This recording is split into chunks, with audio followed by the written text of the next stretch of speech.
सारे रीति रिवाज बस लड़की वालों के लिए होते हैं। बहू, तूने देखा मुन्ना के ऊपर के दांत आ रहे हैं? विमला जी चिंतित होते हुए बोली। हाँ माँ जी, मुझे तो पता है, लेकिन इसमें इतना परेशान होने वाली क्या बात है? अरे बेटा, पहले नीचे के दांत आने चाहिए। बड़े बूढ़े कहते हैं कि बच्चे के ऊपर के दांत आना अशुभ होता है। ऐसा बच्चा अपने मामा और नाना पर भारी होता है और घर में तकलीफों का पहाड़ खड़ा हो जाता है। शायद इसलिए आजकल तेरे मायके के हालात ठीक नहीं हैं। अब दांत हमारे हिसाब से तो आ नहीं सकते माँ। दांतों पर तो किसी का जोर चल नहीं सकता। नेचुरल प्रोसेस है, अब क्या ही कर सकते हैं। आप ज़्यादा मत सोचो, जैसा दांत आ रहा है आने दे। इस बात पर बहस करके कोई फायदा नहीं है। ना जाने कैसा ज़माना आ गया है जो आजकल के बहुएं तर्क वितर्क करती हैं। एक हम थे जो सास की हर सही गलत बात चुप करके मान लेते थे। तुम आजकल के बच्चे हमारी बात सुनते नहीं हो। जैसे हमें हमारे बड़े बूढ़ों ने समझाया, वैसा ही हम तुम्हें समझा रहे हैं। रीति रिवाजों का भी अपना महत्व होता है और इन्हें सही तरीके से निभाना ज़रूरी है। तुम तो जानती हो तुम्हारे मायके में कितनी दिक्कतें चलती रहती हैं। क्या पता ये सब इसलिए हो रहा हो। दांत तो अब अपने हिसाब से आते रहेंगे, लेकिन तुम अपने मन की तसल्ली के लिए एक उपाय कर सकती हो जिससे सब ठीक हो सकता है। अब समस्या है तो उसका समाधान भी तो है हमारे पास। समाधान? कैसा समाधान? अपने भाई से कहना कि बच्चे के लिए चांदी की कटोरी में कुछ मीठा भर के दे दे और मुन्ना के लिए सोने की चेन और पूरे परिवार के लिए कपड़ा मंगवा लेना। आभूषण, अन्न और वस्त्र दान करने से सब ठीक हो सकता है। इतना सुन मनीषा के चेहरे पर चिंता के भाव आ जाए। उससे के मुंह से कुछ ना निकला और वो अपने कमरे में चली गई। उसका भाई रवि अभी कॉलेज में पढ़ रहा था। उसके लिए इतना सब दे पाना मुश्किल था। घर में कमाने वाले केवल पिताजी थे जो प्राइवेट कंपनी में काम करते थे। बस इतनी तनख्वाह थी कि घर का गुजारा चल रहा था। लेकिन कुछ समय पहले उनकी तबीयत बिगड़ी तो उन्होंने काम पर जाना बंद कर दिया। रवि के कॉलेज की फीस का जुगाड़ तक नहीं हो पा रहा था। उसने अपने दोस्तों से पैसे उधार लेकर जैसे तैसे फीस भर दी और उसे उधार को चुकाने के लिए कॉलेज के बाद एक कोचिंग संस्थान में नौकरी करने लगा।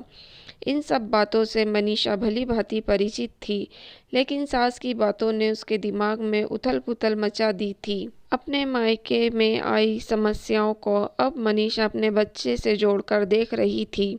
उसी समय मनीषा का फ़ोन बजा। ये फ़ोन उसकी सहेली तरुणा का था। मनीषा की आवाज़ सुनते ही उसने अंदाज़ा लगा लिया कि वो परेशान है। मनीषा ने उसे सब कुछ बताया तो वो हंस दी और बोली, क्या मनीषा कौन से ज़माने में जी रही है भला? ऐसा कौन सा घर है जिसमें मुसीबत नहीं आती? उसके लिए नन्ही सी जान के दांतों को दोष देना कहाँ तक ठीक है? और सारी बातें मायके से जोड़कर क्यों देखी जाती है? ये सब मायके वालों से कुछ ना कुछ ऐंठने के बहाने हैं। जानबूझकर ऐसे रीति रिवाज बना दिए जाते हैं जिनसे लड़की वालों को लूटने का मौका मिलता रहे। वो सब तो ठीक है तरुणा, लेकिन माँ जी को कैसे समझाऊं? वो एक बार कुछ बोल देती है तो अपनी बात मनवा कर ही दम लेती है। और सच कहूँ तो मेरे मन में वहम घर कर गया है। यदि एक छोटे से उपाय से सब ठीक हो सकता है तो करने में बुराई क्या? लेकिन ये उपाय बहुत महंगा। एक काम कर, स्टील की एक कटोरी में चीनी भर कर ले। ज़रूरी नहीं कि बर्तन चांदी का हो। सोने की पानी फ्री नकली चेन मंगवा ले और घर वाले एक आधी जोड़ी मुन्ना के या तेरे कपड़े दे सकते हैं तो ठीक, वरना माँ से कुछ पैसे भेज दे ताकि उन पैसों से वो सामान खरीद सके और तुझे दे सके। ठीक है तरुणा, ऐसा करती हूँ। इतना बोलकर मनीषा ने फ़ोन रख दिया। इसके बाद मनीषा ने अपनी माँ को फ़ोन किया और सारी बात अपनी माँ को समझा दी। माँ ने सामान के लिए तो हाँ कर ली, लेकिन मनीषा से पैसे लेने से साफ इनकार कर दिया। कुछ दिन बाद रवि एक स्टील की कटोरी में चीनी भर ले आया और चांदी की चेन पर सोने का पानी फिरा लाया और मुन्ना के लिए कपड़े भी ले आया।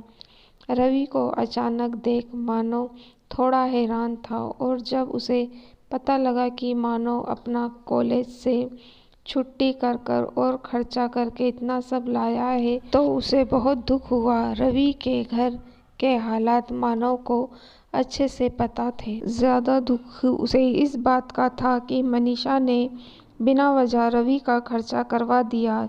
जब रवि घर से जाने लगा तो मानव ने उसे कुछ पैसे दे दिए। रवि ने इनकार किया पर मानव के बार बार आग्रह करने पर रवि को वो पैसे लेना पड़े। मानव ने अपनी पत्नी और माँ को इस बात के लिए अच्छी खासी झाड़ लगाई, लेकिन मनीषा दुखी होने के बजाय खुश थी। भला ऐसा पति किसे अच्छा नहीं लगेगा जो बीवी के मायके वालों की मजबूरियां समझेगा। मनीषा आज खुद को बहुत भाग्यशाली महसूस कर रही थी।